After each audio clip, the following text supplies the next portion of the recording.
Hello, this is the brief review of the reading for Chapter 6.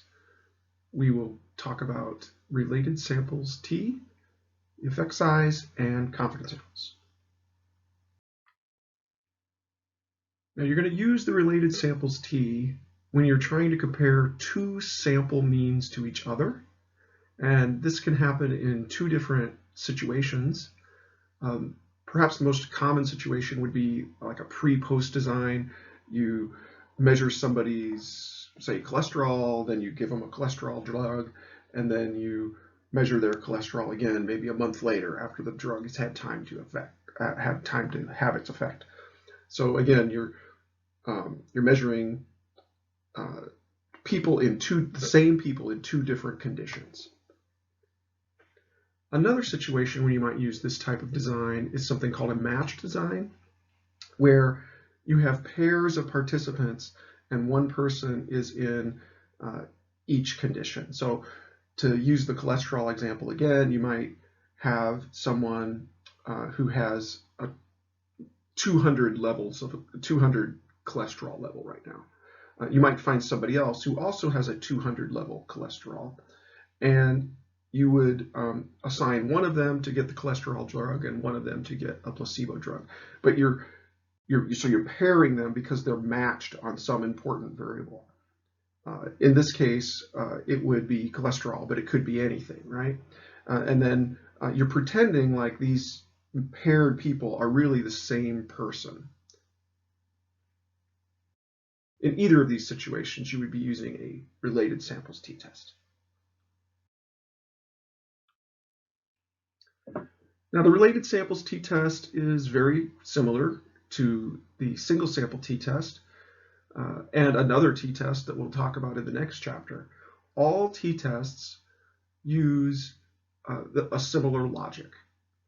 They have the obtained difference or the observed difference between either two sample means or a sample mean and a population mean or a sample mean and a value of interest.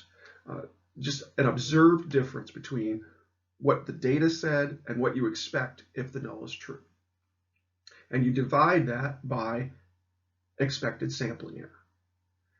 Now, the way you compute sampling error is a little different for every t-test, but the logic, again, is the same. You're just comparing the amount of variability you have to the amount of variability you expect due to sampling error. And if you get a t-value that is substantially different from 0, then you will get a small p-value, which will be strong evidence against the null hypothesis. Now, the research question we're going to use in this example is, does voice-to-text technology, you speak into your cell phone, for example, and then it will automatically type out the text for you. Does that type of technology result in fewer off-road glances than manual texting if you were texting while driving? Now, this is not an endorsement for that. It's a bad idea. You shouldn't do it. The fact is people still do it. So researchers look at ways to reduce the danger.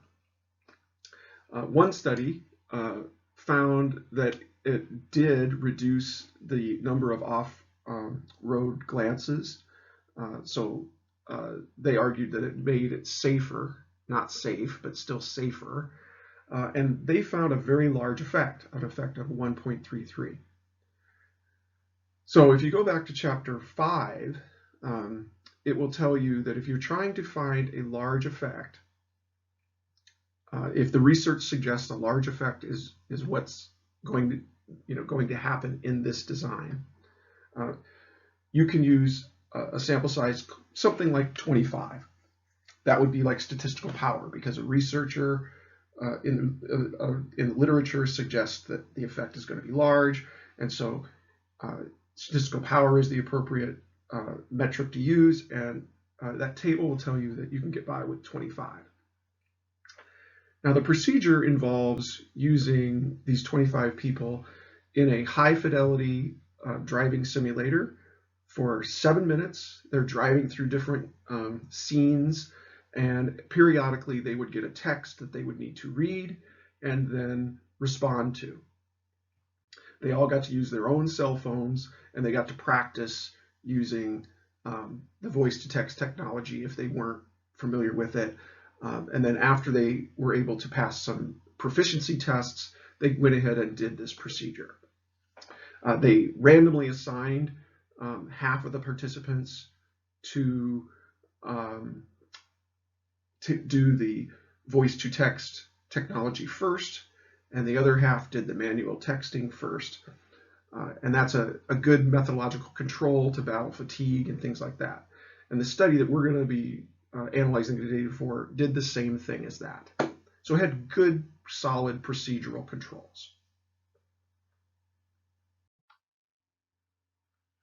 First step, of course, is hypothesis testing with a continuous p-value. And the first part of that pillar is choosing the correct test statistic. And as we've indicated, in this situation, you're going to want to use a related samples t because you're comparing two sample means that are collected from the same group of people. In this scenario, we've got, again, people driving a simulator, but they're going to be driving the simulator twice, right? They're going to be driving it once using the voice and using the voice-to-text technology to reply to texts, and in the other condition, they're going to be using a standard keyboard manual texting method to respond.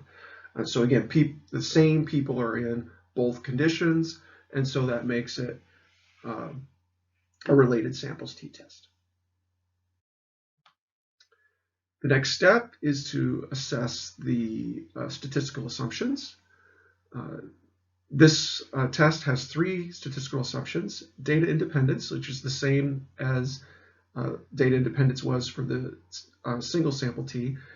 Any individual participant's responses should not influence another person's response.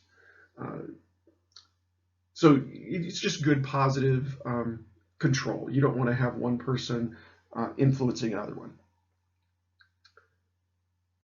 In this case, the appropriate IV and DV measurement is that the IV is going to define two different conditions. In this case, the IV is the type of texting methodology they're using, either voice-to-text technology or to manual texting. So that's the independent variable with two levels. The dependent variable for this type of test is going to be measured on an interval or ratio scale of measurement. And then finally, the normality assumption is that the distribution of sample means is going to have a normal shape. It's actually the distribution of the sample mean differences. We'll talk about that in a second. But it's going to have a normal shape. And of course, because you know the central limit theorem, you know that if the population has a normal shape, then the distribution of sample means will as well. Also, you can get a normal distribution of sample means if the sample size that you're using is sufficiently large. Usually we use a thing around 30. We can expect the population to have a normal shape in this situation, so we're not too worried about the normality assumption. Next, we want to identify the statistical null hypothesis. And again, as always, the statistical null hypothesis is what you'd expect if there is no effect. In other words, in this case, if there is no difference in the number of off-road glances produced when using either of the two texting methodologies. If that is the case, then you would expect that mean difference to be 0. You would also, if you were to get a mean difference of exactly 0, that would give you a t-test of 0 because the numerator of the t-test would be 0. So the t would end up being 0 if you get a mean difference. And then again, if the null hypothesis is true, any deviation from a t-test of 0 would be due to sampling error. I'm going to get the pointer out for you here. Okay, so again, if the null hypothesis is true, you expect to get a mean difference of something close to 0. Then you're going to plug that into the t-test formula that we'll show you in a bit. And once you plug, if you were to get a mean difference of 0, then that would give you a t value of 0. So again, this is the distribution of sample means for the mean differences. And if the null is true, you expect to get a mean difference of 0, which would give you a t-score of 0. So if the null is true, a t-score of 0 is very common. A t-score in the faraway tails is very uncommon. So if you get something far away from a t of 0, that would be compelling evidence against the null hypothesis. The next step is to graph each condition. So looking at the graph, you can get a general idea of the results you're going to get. Again, the dependent variable is the number of off-road glances that occurs while texting and driving. In the keyboard manual texting condition, it was about 3. And then this is a 95% confidence interval around 3.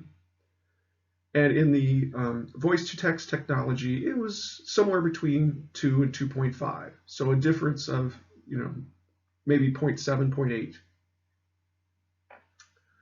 0.8. Less off-road glances. So here a lower score would be better.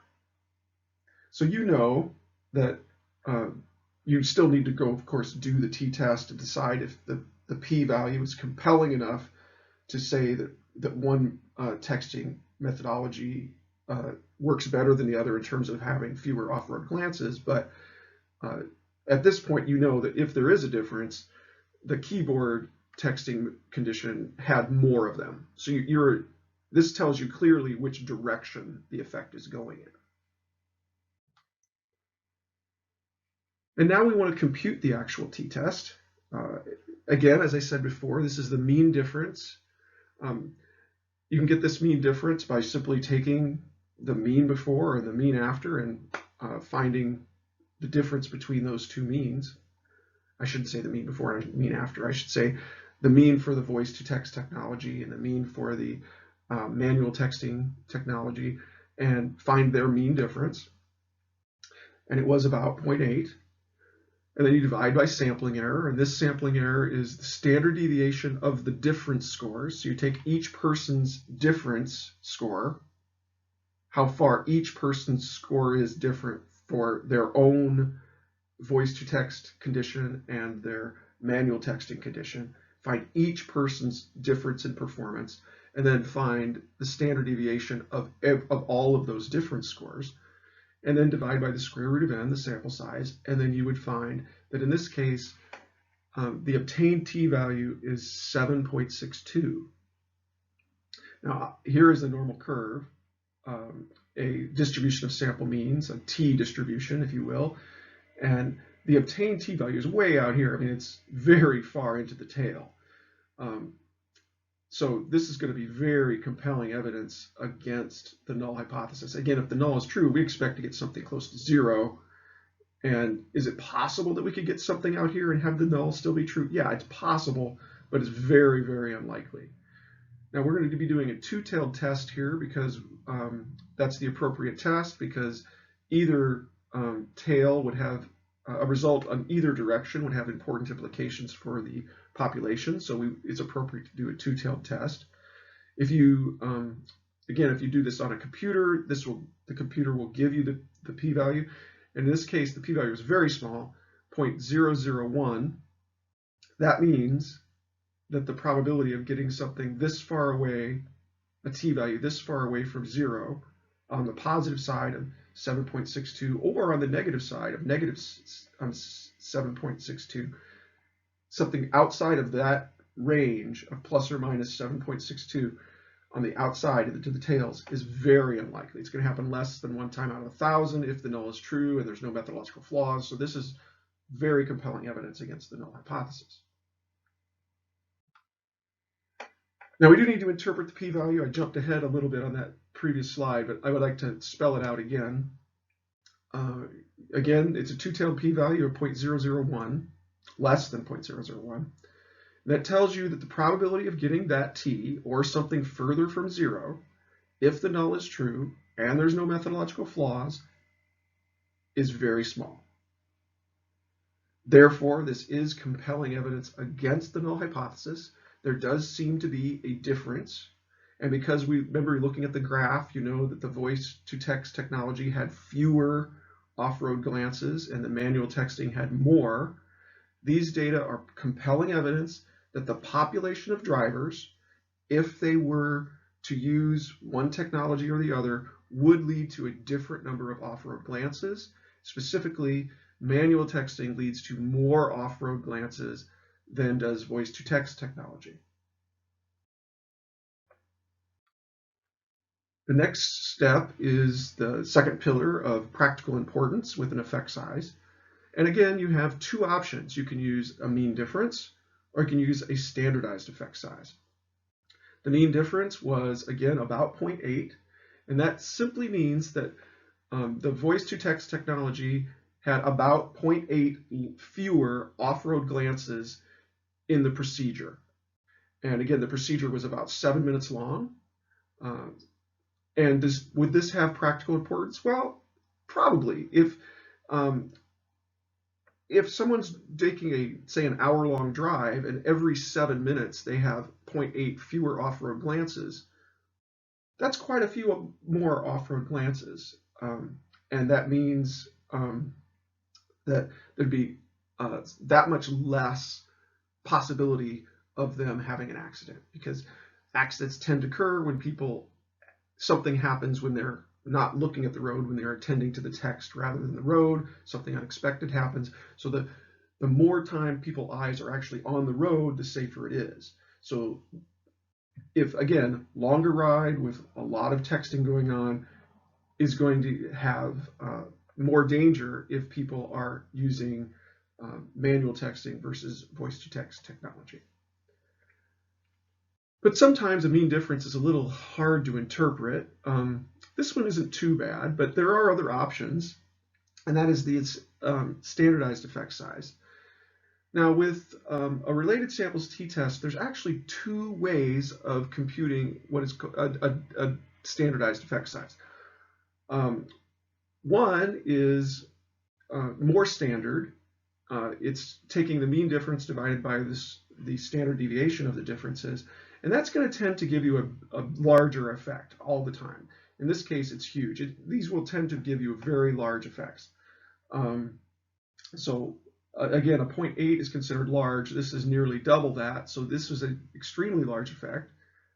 Another way to do it that is less common, but probably is a little more accurate, a little more less inflated, is taking the mean difference and dividing that by the average of the standard deviation of both conditions.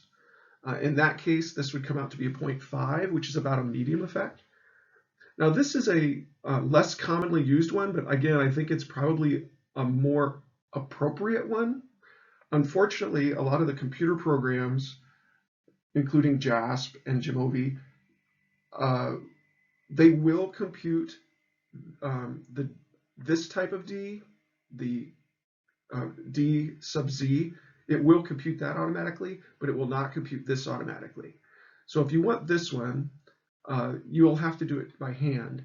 But again, luckily, it's not hard to do. One thing to remember when you do this, again, is using a standardized effect size is generally going to be the way to go if you want to compare your results to another study. Again, it's standardized so that as long as they standardize their results too, they're kind of putting it on the same scale. Although it is important to tell which of these standardized effect sizes are using. Obviously, they give very different results. It's not that one is right or wrong necessarily, but as long as you report which one you did so that people know, are you using one that tends to give a higher value or are you using one that tends to give a lower value? Just report what you use and you'll be fine. The next thing you want to do is pillar 3, which is the population estimation with confidence intervals. And as with the previous 2 chapters, you find the upper bound and lower bound by finding a point estimate and then adding a margin of error to it and subtracting a margin of error to it to get the upper bound and lower bound respectively. So in this case, the point estimate is the mean difference between the two conditions, which was again 0.792. Then you're going to add to that the margin of error and subtract the margin of error. Again, the text will go over how to compute the actual margin of error. I'm going to skip that step here because mostly we're going to be focusing on interpreting these things, and you'll be using computers to generate these values. In this case, the upper bound was about 1 and the lower bound was about 0.6. So this is suggesting that the difference in the number of off-road glances in the population, if they were to use these two different technologies, would be as high as 1 off-road glance every 7 minutes to as low as 0.6 or so every 7 minutes. So again, in a long drive, this might lead to quite a few fewer off-road glances if you're using the voice-to-text technology, which is associated with fewer accidents. You can also compute a 95% confidence interval around D.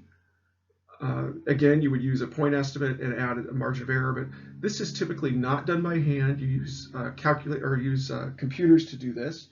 But in this case, the upper bound, and again, this is around D sub Z, so this is going to only be around the bigger D value.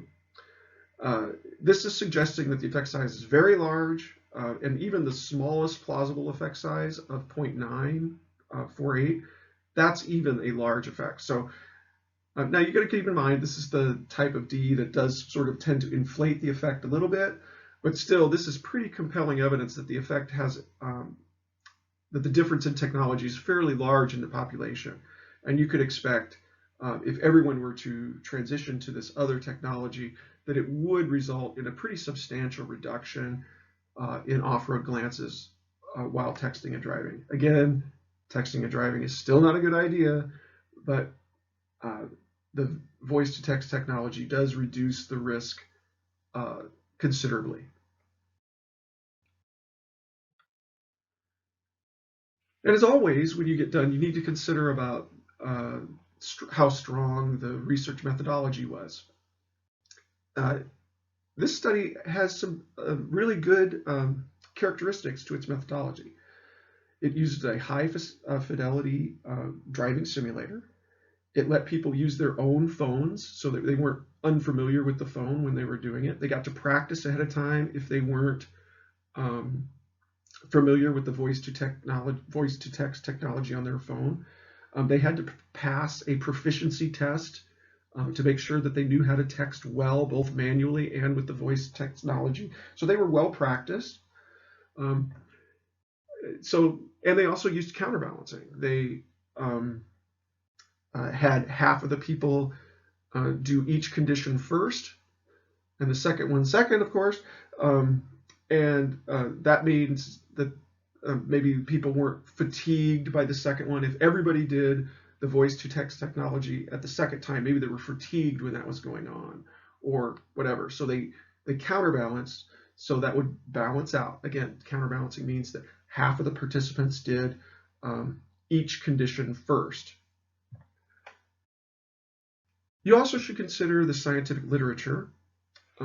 How do these results compare to those reported by others? Well, we started by thinking about a study that was done by other researchers, and they found very similar to results that we found, that voice-to-text technology did reduce the number of off-road glances. We found very similar things. You should also, so you want to compare your results to theirs, and in this case, they're very similar. You also want to provide your interpretation of the results if it's appropriate to do so. In this case, I think it's very appropriate because just because voice-to-text technology is safer than manual texting, that doesn't mean it's safe. So it's important when you have sort of a nuanced result that you lay that out. You're the expert. You just conducted this research. Somebody else is going to be interested in your opinion, in your interpretation. So don't keep them waiting. provide it. You know more about it than anybody else. It's your study. So don't be afraid to give your interpretation of the data. People are going to want it.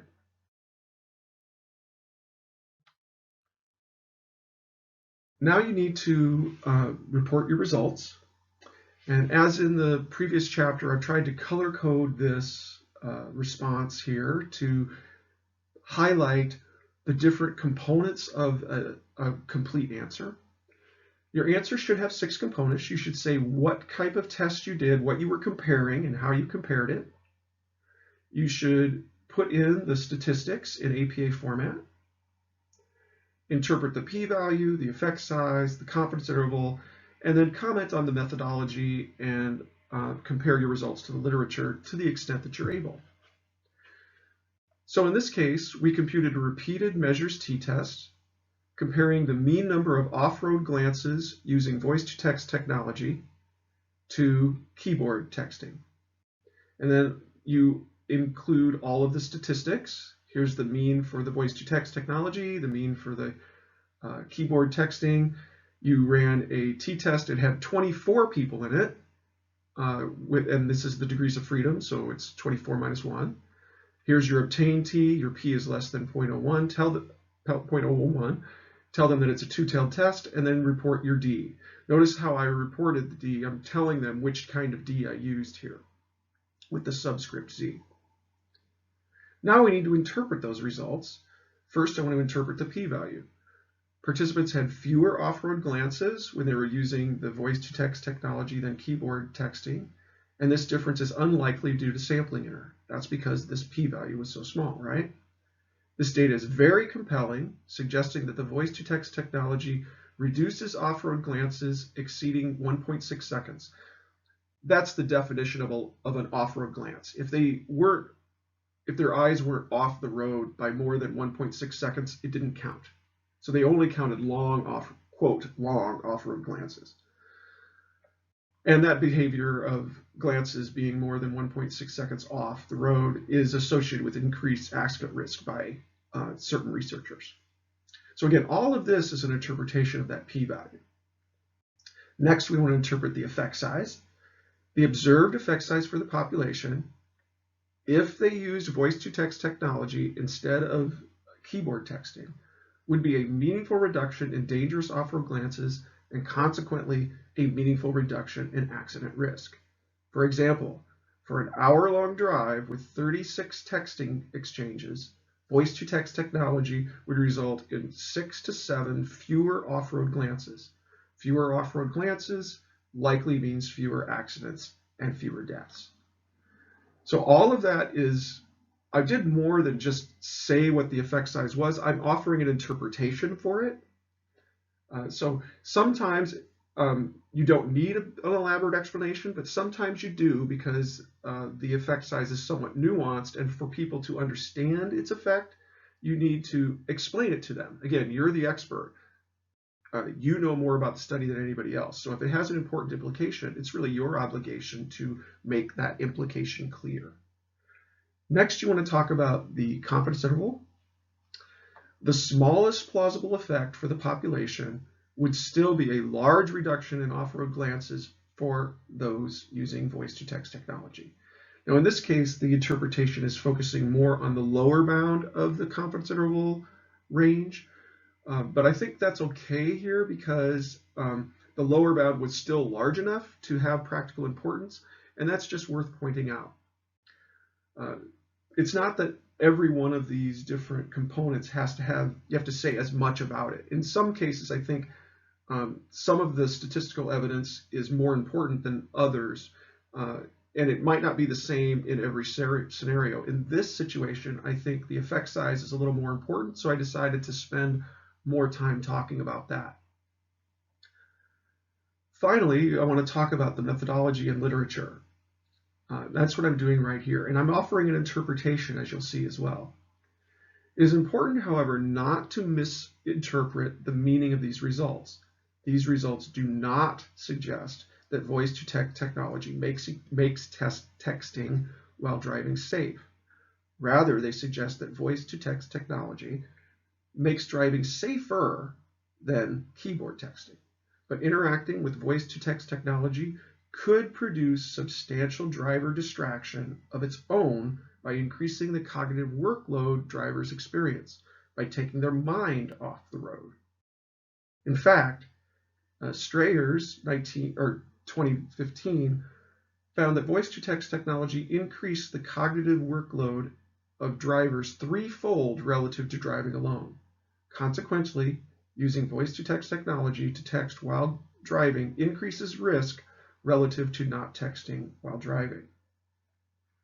So what I did here is I related my results to the literature. I made it fit in. How do these results relate to what we already know? I'm introducing some other information in here too, because where does it fit into the literature? So in some cases, you're going to talk about additional results different than what you found. And in some cases, you're going to say, how do my results mesh with theirs? Are they consistent? Are they inconsistent? Or how do they fit together to create some kind of unified picture?